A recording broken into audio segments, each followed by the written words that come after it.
Let's take a look at what you're saying, particularly about some of the biggest happenings over the weekend. Jeffrey is here, joins me to walk through all of your comments. Jeffrey. Yes, people have been talking about a lot on the social media, especially on X, so we will go through all of them.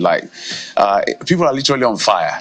There's a lot going on in Nigeria, and we're happy you're getting involved in the process, and that's why we're taking all of this today. So let's begin with the familiar, I almost said the jerry can in the room. Yeah, this is jerry can in the room. The jerry can in the room. The president has said that fuel subsidy removal was necessary to avoid Nigeria going bankrupt, and people have been reacting. So let's take a look at what this person says. Oseni Aziz Olabi says, yes, it is necessary to remove subsidies so that we don't go bankrupt.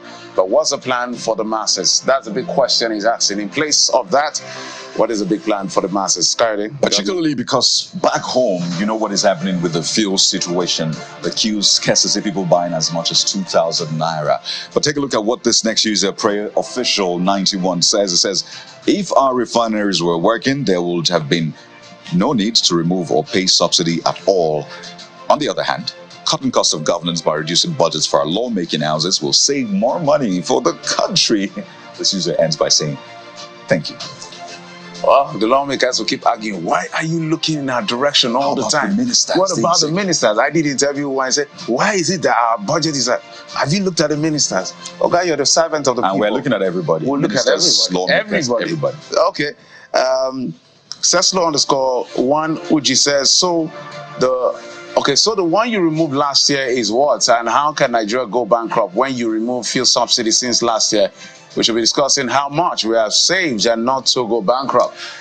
You know the irony here, Jeffrey, the fact that it's been said that we are paying for subsidies still. Some even say it's more, particularly because of the exchange rate. Yeah. And it's been hard for the government to come out to refute that, because it's obvious when you look at the figures, the price of crude oil and all of that, it doesn't quite add up. So have we fully removed subsidy? Well, this next user, Dr. Juwon, says, and does it seem that Nigeria isn't bankrupt already? How do you explain the extreme poverty being experienced by the masses? Says the suffering is too much. We're not prepared for this level of war. This user says, you promised a new Nigeria we're yet to experience what you promised. Well, the truth is that the policies are quite brutal, but they say they are necessary. When you remove subsidy and float the naira or the exchange market, this is what happens. Everybody, there's too many things happening at the same time. And Aki Malaolu says, what of Nigerians? Are we not in pain? It will be a year on May 29th. And what will be the gains of the subsidy removal when we are still paying same subsidy more than the last administration of Buhari? That's from President Muhammadu Buhari. We indeed need a cul-de-sac. We need to stop somewhere. Like, this has to end. Like, that's what cul-de-sac means.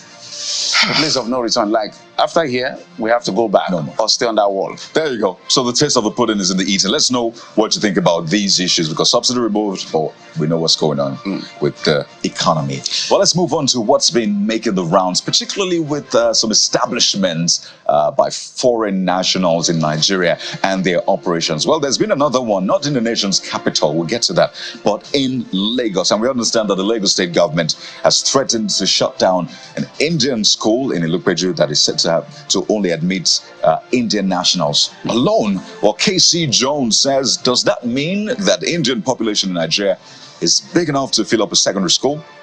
Ends by saying, please shut it down. We're not in a racist country. This is becoming a lot, and we need to know what the policy says. But Kenny Steve says it's not by force to admit Nigerians. They might want to portray their religion, beliefs, and culture. I don't support the Lagos state government. Another perspective as well. But that's different if a student willingly says, I want to be a part of this school anyway. You shouldn't compromise. You shouldn't discriminate. This next user, real_Ifene, says that school is positioned to preserve their cultures and their children in foreign lands. What is Lagos business with it? Oh, there you go. The school has been in existence for a long time. Why is the government interested in it now? That's the point. There should never be discrimination. If you say, well, I want to be a part of this school, you should not be discriminated against. Well, Uzama says, why is it that is that not bad market for them, limiting their market capacity to just Indians who are less than 0.5% of the Nigerian population? Wow. So, while that is playing out in Lagos, in the nation's capital, Abuja, I mean, you recall last week that news trended of a certain supermarket belonging to a Chinese national. But now we have more, I can say some more revelations coming out of that. And it's been said that all the products in that Abuja Chinese supermarket were labeled not in Naira, not in dollars, of course, worse as well, but in yuan. And this user, Osage_Adams, particularly because that came out from an interview Channels Television had with the head of the EFCC, says that supermarket should be heavily sanctioned.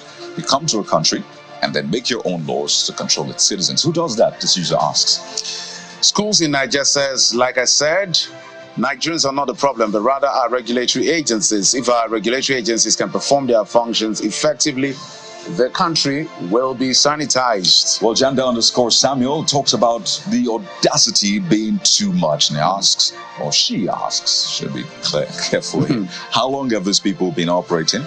And nobody said anything until now. But, well, this is some of the, concerns being raised by Nigerians, Jeffrey. The scientist also says, while it is okay for FCCPC to do the needful here, we should be reminded that the supermarket is the least of our problem. They are not responsible for the high prices of food in the market, so we should focus all our attention here, as if dealing with them will end our problem. So while we chew on all of that, let's go to the incident in Rivers State. It was a very sad weekend. I mean, very, very sad. I woke up to that story, people crying, people just shocked. We've seen that play out in Lagos, but this time in River State, East-West Road. Well, in the aftermath of that tanker explosion, East-West Road. Absolutely. We need to make that point. The notorious East-West Road. Very notorious. So people have been speaking. Afri_Bull has the first comment on this one. Says, very sad news. You can say that again. Afri_Bull. A proper investigation is needed on the string of tanker-related accidents in the country recently, and also to fix that road. Clinton Nelson says our thoughts and prayers are with the families of the victims.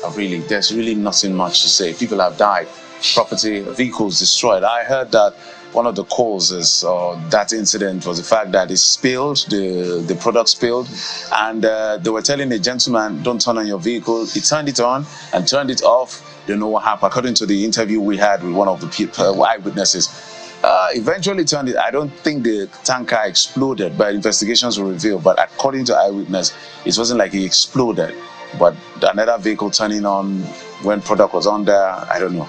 So at the end, we'll find out what really happened. But it went boom, and a lot of people died. Property were destroyed. Very sad. Our thoughts and our prayers are indeed to the families. And at the heart of it is also the state of the road.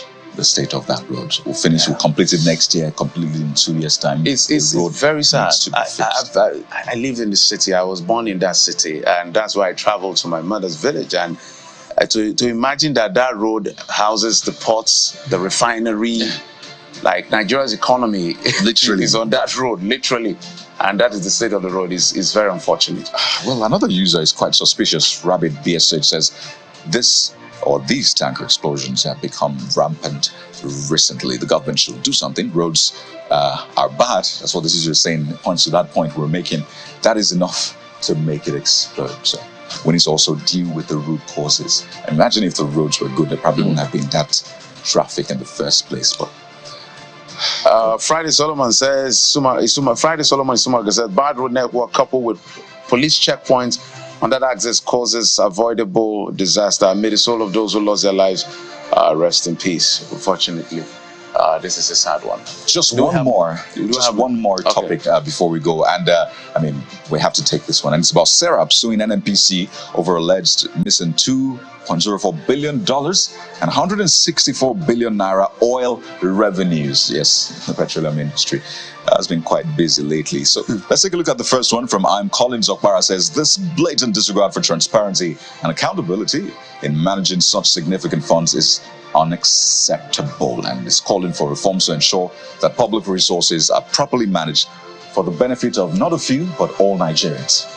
Aja Gonson he's just reeled out a couple of things. This is not the first time huge amount of money have been seen in the NNPC and other government agencies. They are quite questionable, according to him. I mean, he listed when termites ate up some money and documents. He listed the years, snake, monkeys, gorillas, ludicrous. That's how to describe some of these stories. It is. They are obnoxiously ludicrous. Jeffrey, another one that would shock or has shocked Nigerians, or maybe not, is that school returning fees paid by former Governor Yahaya Bello to the EFCC. And that got a lot of people talking, really. But take a look at this user, Oyinkosola_XX says, nice. Well, that school should be investigated. They might have another politician that they are saving money for. Oh, I like the way you put it, saving money for. And for the record, the governor has said he didn't send money. There's been a backup. That case is just funny. Jeff Obedient says, now my question is, after the school refunded, I guess what you wanted to say, $760,000 plus, is the government going to use the money to pay part of the 7-year salary Yahaya Bello is owing? Well, the government, the EFCC, and everyone in charge, and the Kogi state government will be able to answer that question. It's a difficult one. It's out there. Let us know what you think about these issues. There's always a debate, but there's the truth. And that's what we always get to as journalists right here on Channels Television. We'll take a moment now, and when we return, we're starting with a very important conversation. It's a $700 billion industry. It's an estimate, but are we getting as much as that in Nigeria? That's our first conversation on the show this morning. Stay with us. It's Morning Brief.